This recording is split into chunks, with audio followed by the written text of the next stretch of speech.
Mia! Ano, kamusta yung date? Successful? Date talaga? Ate Mia! Kapatid ko, si Gail. Gail! Oo nga! Hello! Hi! Ang pangit mo nung kasal. Gail. Bakit? Uy, yung pipik mo ha.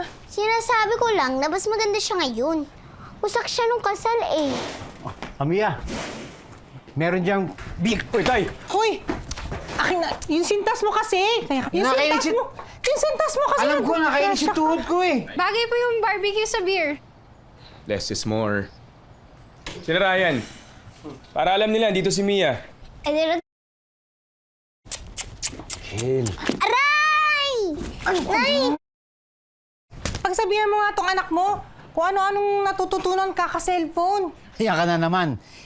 Kasalanan naman cellphone, di ba? Cellphone, busy dyan, di ba? Papakita lang ako kay Mia. Magme-merienda na. Lugo! I love you. I love you. Uy, Margie, nandito si Mia. Oh.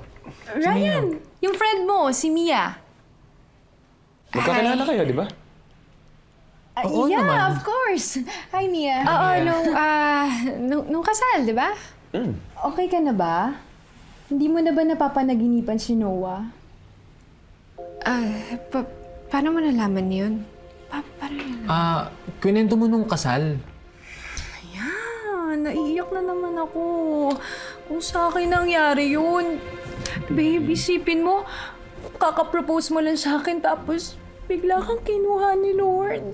Hindi ko kaya. Babe, dito na ako.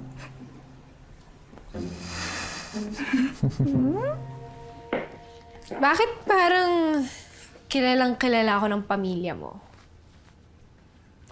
Umangka ka kasi nung kasal. Ko ba? Wala naman akong dahilan para mag-isip pero isip pa rin ako ng isip. Baka wala ka lang sa mood. Siguro nga. Baka gusto mo na umuwi.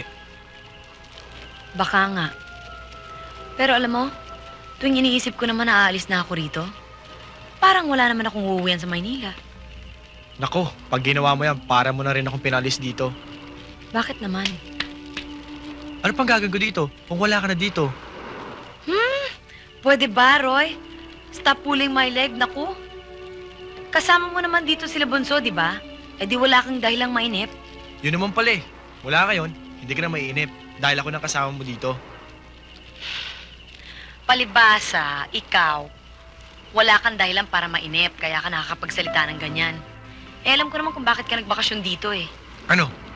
Dahil meron kang sinusundang babae. And you wanna have with her. O, di ba? Ha? Di ba? Anong... And the funny part is you've traveled all the way down here just to have na napakarami namang babae sa Maynila. But I understand. It's because of Malu. Bakit ba parati mo nalang iniisip na naman ang utak ko? Ay, ikaw nga itong nag-umpisa eh. Di ba nga nung nalasing ka, gusto mo puro pag-uusapan natin? Ewan ko ba? Hindi naman ako dating ganito eh. Ito kasi si Washington at saka si Bunso eh. Ang iniisip. Nahahawa na yata ako eh. Hindi naman ako dating ganito. Ang sabihin mo, pare-pareho kasi kayong mga... Aba, hindi ah. Pare-pareho nga kaming wala pang kwan. Wala pang ano. Wala pang... experience. Experience saan?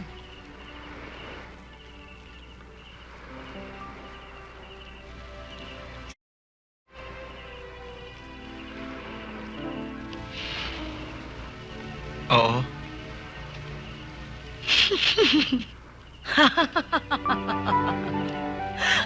Talaga?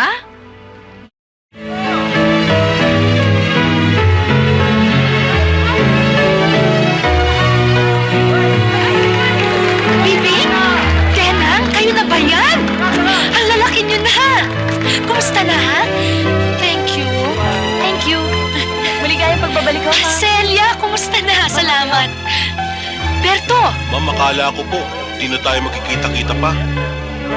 Maligayang pagdating, Ira. Ira, si Mr. De Leon. You remember him? Oo. Siya yung dapat nakamiting kong kliyente. Hello. Myra, sana wag na po kayo umalis dito.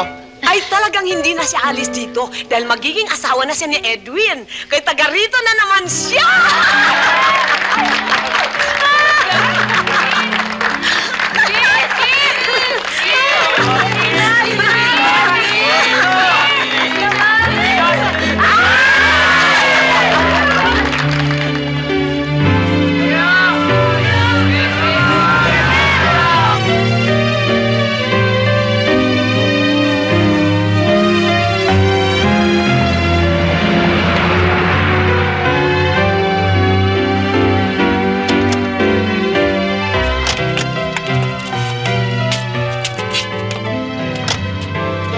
Pakipaayos sa loob, ha?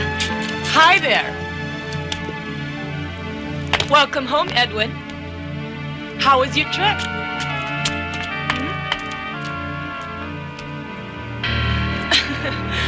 Kasama ko si Ira doon. Oh, hi! Of course, kilala ko na siya. Dati ko nga yung empleyado, pinatalsik ko dahil nagdudunong-dunungan. Hindi mo na ako empleyado ngayon kaya dahan-dahan ka sa pagsasalita. Pwedeng-pwede na kitang ipagtulakan dahil wala ka na sa teritoryo mo, ha? Says who? I have a right to be here, my dear. Magkasosyo kami nitong mapapangasawa mo sa ilang mga negosyo. You mean hindi niya sinabi sa'yo? Baka hindi rin niya alam na meron tayong relasyon. An intimate relationship.